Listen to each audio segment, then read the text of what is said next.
You're listening to an Airwave Media Podcast.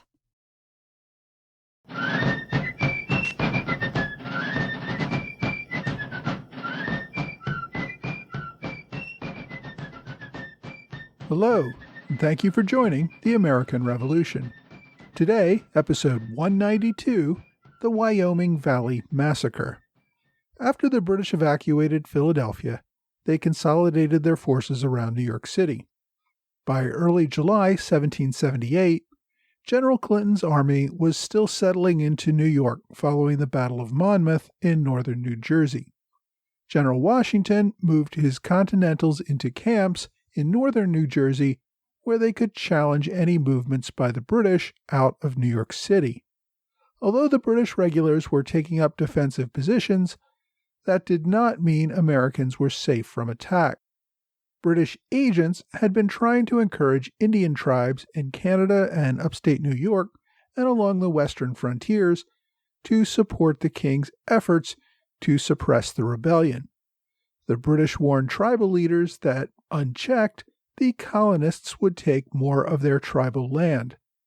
They also gave some tribes hope of reclaiming lands that had been taken from them, especially to tribes who helped the king during this rebellion. Back in episodes 151 and 152, I talked about the mostly Native American force that was assembled under General Barry St. Leger to assist Burgoyne's army by capturing Fort Stanwix in western New York. That army planned to meet up with the main British army at Albany. The Patriot militia stopped this advance at Oriskany. Then General Benedict Arnold forced the British and their native allies at Fort Stanwix to flee back to Canada. That, however, was only one setback in a larger effort to use local tribes. British agents remained active all along the frontier, trying to encourage warriors to join in a continuing campaign against the rebels. One such agent was Colonel John Butler, who would go on to form Butler's Rangers. Butler had been born in Connecticut, but moved to upstate New York as a boy. His father, who held a commission as captain in the British Army, settled the family in the Mohawk Valley. As a teenager, Butler had interacted with native tribes, getting involved in the fur trade. He learned to speak several native languages and often found work as an interpreter. In 1755, he received a commission as a captain in the newly created Indian Department of the British government. During the French and Indian War, Butler had served as an officer under Indian agent Sir William Johnson, commanding a Native American force of mostly Iroquois warriors. Following the war, Butler's venture in fur trading and farming had put him at the head of a wealthy and powerful family in the region. By the 1770s, Butler had become a prosperous landowner with over 26,000 acres, the second largest landowner in the area, next only to Sir William Johnson. Butler had become a pillar of the community. He served as a judge, as a representative to the colonial legislature, and a lieutenant colonel in the Tryon County Militia. After William Johnson's death, and after Johnson's successor, Guy Johnson, traveled to London for an extended time, Butler became acting superintendent of the Iroquois Six Nations. When the Revolution began, Butler spoke up as a leading loyalist. He soon had to flee to Canada to avoid capture by patriots, although his wife and several of his children were captured. His family would remain in custody for nearly 5 years until they reunited in 1781 as part of a prisoner exchange. Going from respected community leader to war refugee only made Butler eager to bring the fight back to New York and put down the rebellion. When the war began, British policy was to keep native tribes neutral or to use them primarily as scouts. Butler was an early advocate of using loyal tribes like the Iroquois as warriors in battle. By 1776, Butler was organizing loyalists and natives to assist with resistance to the Continental Army's invasion of Canada. In 1777, he helped to organize the warriors who marched with General St. Leger to capture Fort Stanwix, and he was involved in the Battle of Oriskany and the subsequent retreat. Following the Army's withdrawal to Canada, Butler traveled to Quebec. There, General Guy Carleton commissioned him to maintain a permanent regiment of loyalists. Butler organized both loyalist refugees from New York as well as native warriors, and the regiment became known as Butler's Rangers. Following the capture of Burgoyne's army, Butler's Rangers went into winter camp around Niagara with plans to go on the offensive the following spring. The entry of France into the war and London's decision to evacuate Philadelphia and go on the defensive did nothing to deter Butler from launching an offensive with his native forces. In the spring of 1778, they looked south for possible targets to strike. The Wyoming Valley is a large area in what is today northeastern Pennsylvania, around modern-day Scranton. At the time, control of this area was still a matter of dispute between Pennsylvania and Connecticut. During the colonial era, royal charters often gave vague or contradictory information on borders of various colonies. As a result, colonists often had to fight to assert their legal claims to land. Connecticut claimed that it was entitled to all of what is today northern Pennsylvania and even parts of what is today northern Ohio, Indiana, and Illinois. At the same time, Pennsylvania had claimed all of that same land, as well as most of what is today western New York. King Charles II had granted this land to Connecticut back when the Dutch still controlled New Netherlands, what later became New York. The grant seemed to be an attempt to challenge Dutch control of the area. After the British took New York, this grant mattered much less to those in London, since these lands were all now British colonies. Near the end of his reign, Charles II granted much of the same territory to William Penn, since at the time the area was controlled by the Susquehannock Indians. No colonists were really moving there anyway. Although the Iroquois lived further north in New York, they asserted control over the natives who were living in the Wyoming Valley. Those tribes living in the area were not members of the Six Nations, but they did speak Iroquois. In asserting its claims to the land, Connecticut made a deal with the Iroquois for control of the Wyoming Valley and the right to settle there. They signed the agreement just before the French and Indian War began. With the outbreak of that war, Connecticut did not really try to settle that area. Near the end of the war, the local Delaware under Teddiusing resisted encroachment by settlers. I discussed those events way back in episode 18. Teddiusing was attempting to broker a deal with Pennsylvania to keep the valley for the local tribes.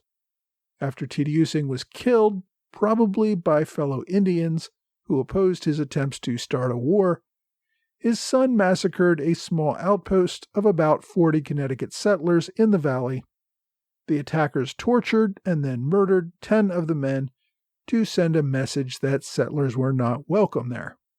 The attack had its intended effect, as Connecticut did not send any more settlers in the years following the war. Later, the Iroquois reneged on the deal with Connecticut and sold the land once again to Pennsylvania. Colonists from Pennsylvania, known as Pennamites, began to settle the Wyoming Valley in the 1760s, mostly in relatively isolated farms along the Susquehanna River. Alarmed by this development, Connecticut Yankees once again formed their own colonization plan, establishing the town of Wilkes-Barre in 1767. This kicked off what is known as the First Pennamite-Yankee War in 1769. Pennsylvania militia tried to force the Connecticut settlers to leave. Both sides established forts, had guns, and tried to force their will on the other, but it wasn't really a full-scale war. Only 3 people were killed over the course of 2 years. The violence, however, once again largely deterred further immigration from Connecticut. In 1771, King George III confirmed Connecticut's claim to the land. Things remained relatively calm for a few years. Then, in 1773, with the support of the King's Privy Council ruling, Connecticut sent another group of colonists who founded the town of Westmoreland. Once again, Pennamites resisted what they saw as an incursion on land that they owned. In 1775, the fighting flared up again in what became known as the Second Pennamite-Yankee War. On Christmas Day, 1775, a Pennamite force of about 600 militia attacked a Connecticut fort at what became known as the Battle of Rampart Rocks. The Yankee defenders managed to hold off the assault and keep their position. This inspired the Connecticut legislature to establish Westmoreland County, which soon grew to a population of over 3,000 Connecticut transplants. When the Revolution began, most of the Connecticut Yankees joined with the Patriots, while the Pennamites largely backed the Loyalists. Aware of this division, Colonel Butler attempted to recruit Pennamite Loyalists to attack the Connecticut outposts in the Wyoming Valley. When local Loyalists combined with Butler's Rangers, who were New York Loyalists, and with the Seneca and Delaware warriors, they created a pretty imposing force for the region. Connecticut militia in the Wyoming Valley had 4 forts, with only a few hundred militia to garrison them in times of emergency. These were Wilkes-Barre, Forty, Wintermoot, and Jenkins. None of these forts were of a substantial size to fight off a large army. These were more stockades designed to provide some protection against smaller attacks that were common in the ongoing fighting between the Yankees and Pennamites. The Patriots in the area were already at lower strength. Many of the Connecticut militia in the area had volunteered with the Continental Army and were off fighting in New Jersey. Those who remained behind were often younger or older men who could not endure the longer military campaigns. This reduced militia would quickly find itself well outnumbered. On June 28th, the same day as the Battle of Monmouth, an advance team from Butler's column attacked a grist mill, capturing and later killing 3 locals. A few days later, Butler's force of over 600 men arrived, supported by another 400 or so local Pennamite Loyalists. Butler's first action in the area was to demand the surrender of Fort Wintermoot. The garrison had to surrender their arms and supplies, but were then permitted to leave on the promise that they would not take up arms for the remainder of the war. The small garrison surrendered the fort and departed. Following that, Butler sent a message to nearby Fort Forty to demand the surrender of that garrison as well. In case you're wondering, Fort Forty was named for the 40 settlers from Connecticut who had built it years earlier. At Fort Forty, Colonel Zebulon Butler, no relation to the British commander John Butler, commanded a militia force of 350 to 400 patriots. Zebulon was also a veteran of the French and Indian War. He had come to the Wyoming Valley in 1769 from Connecticut. He had fought the Pennamites in earlier disputes, capturing Fort Wyoming in 1771 and leading the successful defense at Rampart Rocks in 1775. At this time, Zebulon Butler was actually a Continental colonel from the 2nd Connecticut Regiment. He happened to be home on leave and was attempting to recruit more volunteers for the Continental Army when the war came to his home in the Wyoming Valley. Given his rank and experience, Zebulon took command of the efforts to defend against the invasion. At a council of war, the more senior officers wanted to wait for more reinforcements. Others, however, wanted to attack right away. As I said, most of the men of prime fighting age were already away in the Continental Army. The militia was made up of men who were too old or too young to serve on those campaigns. The older men wanted to wait for more reinforcements. They expected the arrival of at least 100 more neighboring militia shortly, and had also sent riders to Philadelphia to get Continental support. They also had no good intelligence about how large a force they actually faced. The experienced Butler agreed with this group and cautioned restraint. Others, however, strongly advocated for an immediate attack against the invaders, particularly among the younger soldiers. They called Butler a coward and said that they would march without him if he did not want to fight. In the end, those calling for an immediate attack prevailed. On July 3rd, a force of nearly 400 Yankee militia marched toward Fort Wintermoot. At the time, it seemed the plan was to get near the fort, but then form a defensive line to determine just how large a force they would actually be facing. As they approached the fort, a few men announced they were marching into a trap and fell out of the column. Back at the fort, the British force received word of this advancing enemy column.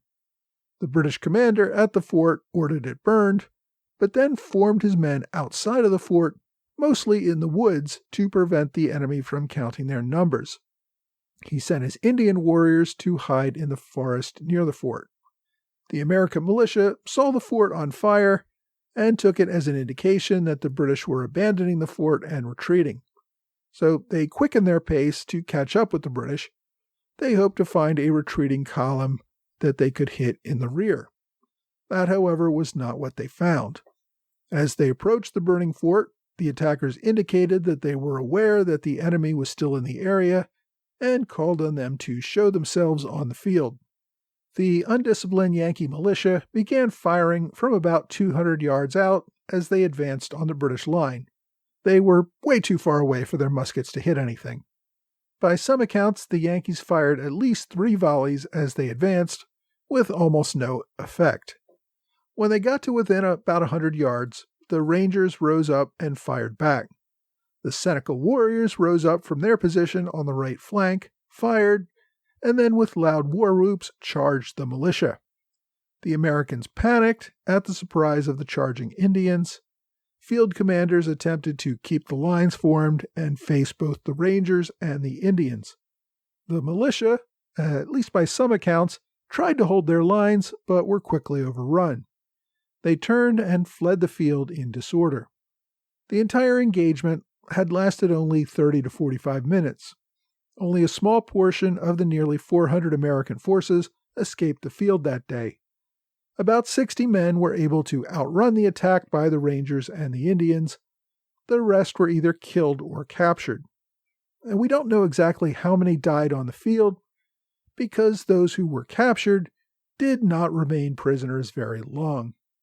As with many battles between loyalists and patriots, or between settlers and Indians, combatants showed little respect for the enemy's life or for any generally accepted rules of warfare.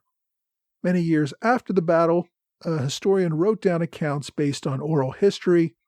He recounted what happened next. Quote, "Men were transformed into demons, and while Indian marksmen skillfully wounded the flying Yankees in the thigh bone, thus disabling them, yet saving them for future Tories, both Tories and Indians clubbed and scalped them as they tried to conceal themselves nearby or in the water. Many of the Yankees fled to a nearby swamp or dove into the Susquehanna River, seeking to hide themselves from their pursuers. But the Tories and Indians followed after them, killing them without mercy. One account is of a militiaman named Henry Pencil, who hid in the willows after being wounded by an Indian arrow. His brother, John Pencil, who was fighting with the Loyalists, found his wounded brother. Henry cried for his brother to spare him. John replied, quote, "Mighty well, but you are a damned rebel." He raised his musket and shot his brother dead. The writer commented, quote, "Even the Indians were struck with horror at this deed." Others reported lancing men in the river, allowing their corpses to float away. Even the soldiers who were not killed immediately on the field did not fare any better. Over the course of the night, the Loyalists and Indians tortured and murdered their prisoners. One account describes Militia Captain Bidlack. His captors threw him into a campfire that night, then held him down with pitchforks as the screaming, struggling man burned to death. Another account reports of an Indian queen named Esther, who forced 18 prisoners to kneel around a rock. She chanted and danced as she bashed out the brains of each victim one at a time. In the end, the British reported only 5 prisoners surviving that night. The British commander reported that his men took 227 scalps. Many more were missing, who were also likely killed. British casualties amounted to 2 loyalists and 1 Indian killed, and another 8 Indians wounded. Following the massacre, the locals surrendered Fort 40 and 2 other small forts.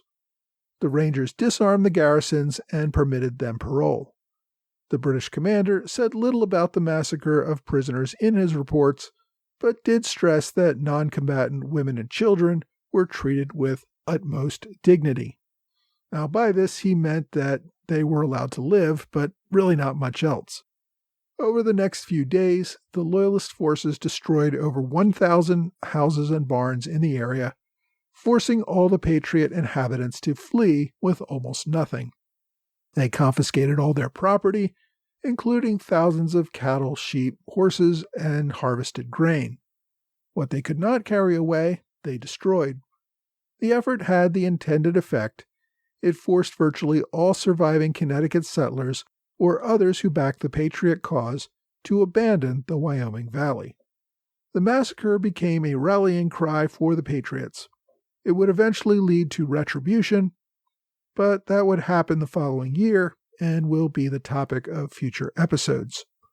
The Seneca tribe later strongly denied accusations of these atrocities. Whether true or not, the stories of the atrocities had the effect of spreading fear and a desire for revenge among the Patriots. Next week, we're going to return to Philadelphia as Silas Deane attempts to clear his name before Congress.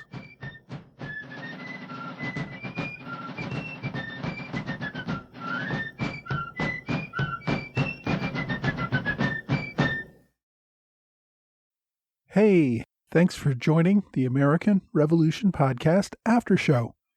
My thanks to Trey Nance, George Davis, Lewis White, and Robert Hunter for support of this podcast at the Alexander Hamilton Club level on Patreon.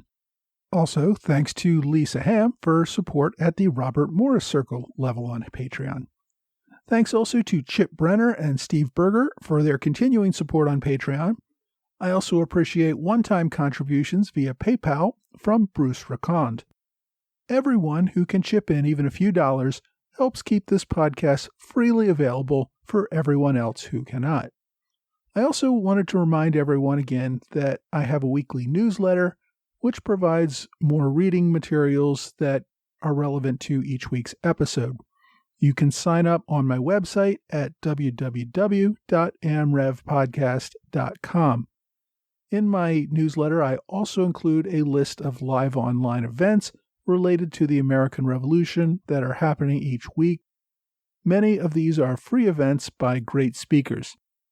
One of the groups putting on these events is a group called History Camp, which I've mentioned before. A couple of years ago, I was trying to bring History Camp to Philadelphia. It's a day-long event of great speakers on a wide variety of history topics. We were all set to have our first event in May 2020 when the pandemic canceled everything. All history camps were canceled for 2020, and it looks like all of 2021 is going to be a bust as well. The good news is that the folks who run History Camp are adapting. They hold weekly virtual events every Thursday evening, which are free to attend. I'm also pleased to announce that they will be holding a virtual History Camp America in July. This will be a day-long event with multiple speakers, just like the in-person events that we hope to return soon. But this, of course, will be a virtual event, and I hope anyone who's interested will consider attending. The American Revolution Podcast has partnered with History Camp to help make this event a success, and I will provide more details as they become available. So this week I covered some of the fighting between Loyalists and Patriots that took place away from the main armies. In this case, it was an ongoing fight between Connecticut and Pennsylvania that had been going on for well over a century over which colony controlled the Wyoming Valley. This was just the sort of dispute that led Loyalists to the conclusion that the colonies needed a king. Without a king to decide such border disputes, they would inevitably devolve into war and mass slaughter. Even if everyone did not always like the judgments in London, Those judgments at least provided a conclusive and peaceful resolution to such disputes. Others, of course, would argue that even when the Privy Council in London declared something, that didn't always really settle the issue and fighting continued anyway. But even these ongoing disputes were likely to be more muted than an all-out war. When the Revolutionary War began, British officials tried to use these intercolonial disputes to sow division between the now states. It is probably the main reason why local Pennamites in this area became loyalists. Their enemies from Connecticut were patriots, and they were not going to serve on the same side as their enemies. Now, I have to admit, I struggled to keep the two sides straight in this story because my family has lived in Pennsylvania for 300 years, and I've always thought of the Pennsylvanians as supporting the Patriot cause. Now, while I knew Pennamites were loyalists, I kept wanting to think of them somehow in the back of my head as the good guys and the Connecticut invaders as the enemy, while at the same time conflicting with my bias to think of the Patriots as the good guys against the loyalists. Of course, I try to present the facts neutrally, but we all have our inherent biases in our heads, and I suppose my pro-Pennsylvania bias is just a holdover from when such things mattered. Typically, in such disputes, those who sided with the Loyalists often lost their claims to those who sided with the Patriots.